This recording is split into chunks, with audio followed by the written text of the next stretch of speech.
Hello, friends. I am Vitaly Portnikov. Staff members of the new American President Donald Trump are convincing European allies that he has no intention of limiting support for Ukraine and plans to continue providing Kyiv with weapons after his inauguration as the head of the American state. As you know, during his election campaign, Donald Trump promised to end the Russian-Ukrainian war in a matter of hours. And as a possible tool that, in his opinion, would force Ukraine to agree to peace negotiations with the Russian Federation, he mentioned the refusal to assist Kyiv. Indeed, Trump also mentioned that if the Russian Federation does not agree to a peaceful resolution of the conflict, he would increase military aid to Ukraine, which, in the new American president's view, should serve as significant proof of American intentions to Russian President Vladimir Putin. As we can see, Putin himself won't end the Russian-Ukrainian war fairly. The new US president must end the Russian-Ukrainian war and be a peacemaker succeeding where others failed, on terms that would at least remotely resemble a fair peace. For the new US president, it's crucial to end the Russian-Ukrainian war and to be a credible peacemaker, achieving what past presidents could not. Therefore, continued aid to Ukraine logically follows, since Moscow isn't ready for peace talks or taking Trump seriously. Additionally, the new administration will tie aid to Ukraine with NATO countries raising military spending to 5% of their budgets. Thus, aid to Ukraine will be a logical conclusion. Since Moscow is not preparing for peace talks, the new US administration will tie the continuation of aid to Ukraine with NATO countries raising military spending to 5% of budgets. Alongside this, the new American administration will link the continuation of aid to Ukraine with an increase in military spending by NATO member countries to 5% of their national budgets. The topic of increasing defense spending by NATO member countries is, as you know, a fairly traditional political topic for Donald Trump.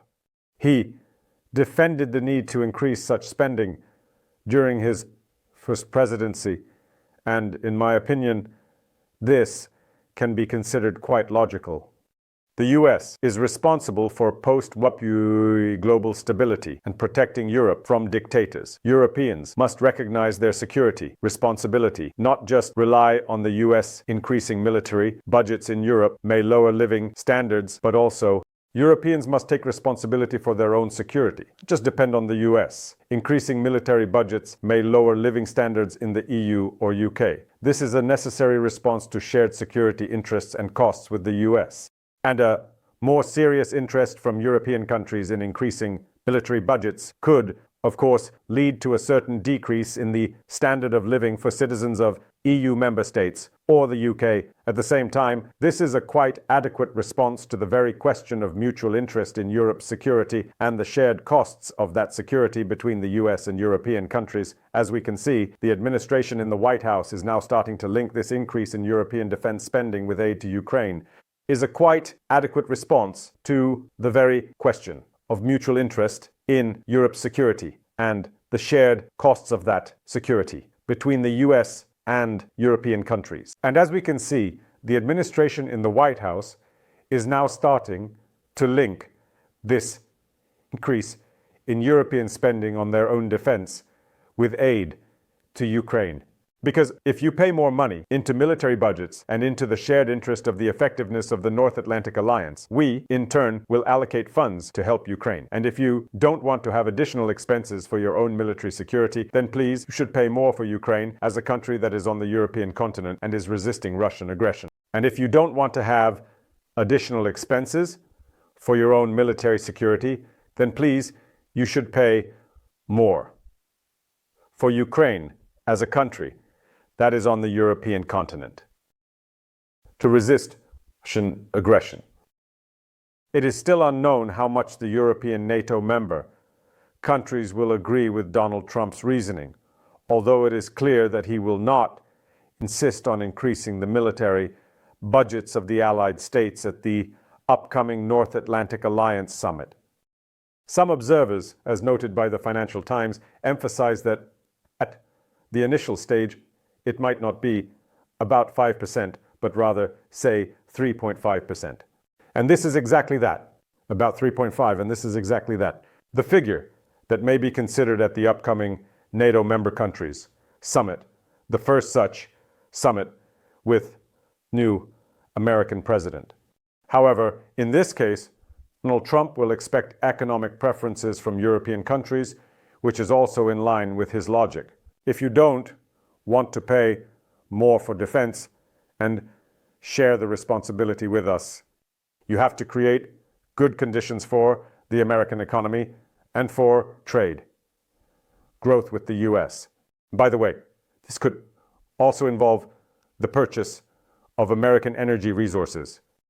And this should also benefit Ukraine. Because US, under Trump's leadership, should contribute to the final rejection of at least European countries from Russian energy resources. And here, by the way, certain problems may arise specifically for those leaders who are aligned with Donald Trump.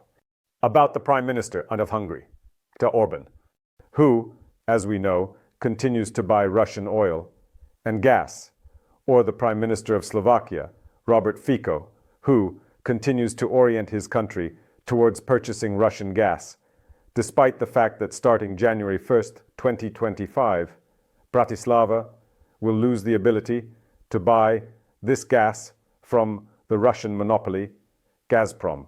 And to Robert Fitz's question about what Slovakia should do in a situation where Ukraine puts an end to Russian transit, there is now a pretty good answer that his Ukrainian counterpart should give to the Slovak Prime Minister.